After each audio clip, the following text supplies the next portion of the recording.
My name is Alex. I'm a specialty psychiatry trainee, and my role is essentially to see patients, try and figure out what's going on for them, try and help come up with a plan to improve their symptoms, and a big part of the work is trying to figure out a diagnosis for a person and treatment. A lot of the patients I'll have a pretty early involvement.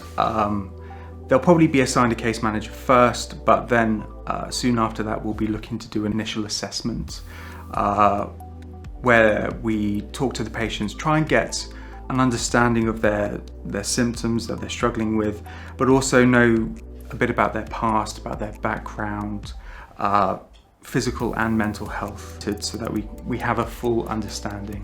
And then we take it from there. And I guess based on that initial assessment, we start thinking about what the possible causes of this might be and what treatment plans we could put in place, and then I guess start honing in on the particular issues that arise. Psychosis is it's a very complicated group of signs and symptoms that each person experiences very differently. Broadly speaking, what people experience is hallucinations, delusions, and I guess a muddling of their thoughts. So they'll hear things that aren't there or other people can't see. They'll have beliefs that feel unusual to them and other people may not necessarily agree with, or it may not be based on evidence. And they'll notice their thinking patterns starting to go a bit strange, and they're struggling to concentrate, and that makes communication difficult for them too. Once we've done the initial assessment and we're happy and satisfied that someone is suffering from psychosis, pretty early on the option of starting a medication will be discussed. Not everyone chooses a medication, and there are other alternatives, but what we would look to start to treat for someone with psychosis is an antipsychotic medication, and that would be given with the intention of helping just lessen the symptoms, but also sometimes they completely resolve by themselves. Medications also serve a role in helping reduce the number of times someone may suffer a relapse. Medicines are important, but they're not the only thing. They very rarely by themselves completely treat a person. So very early on we're thinking about what therapy options, what social interventions could help. A lot of our clients come from GP.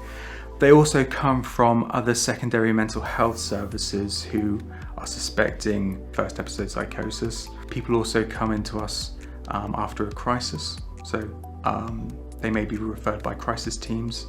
A&E, accident emergency departments as well may refer. I think it's daunting for people for so many reasons.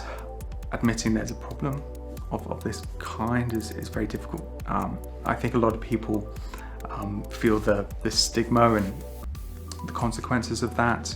They worry about how they'll be perceived by others.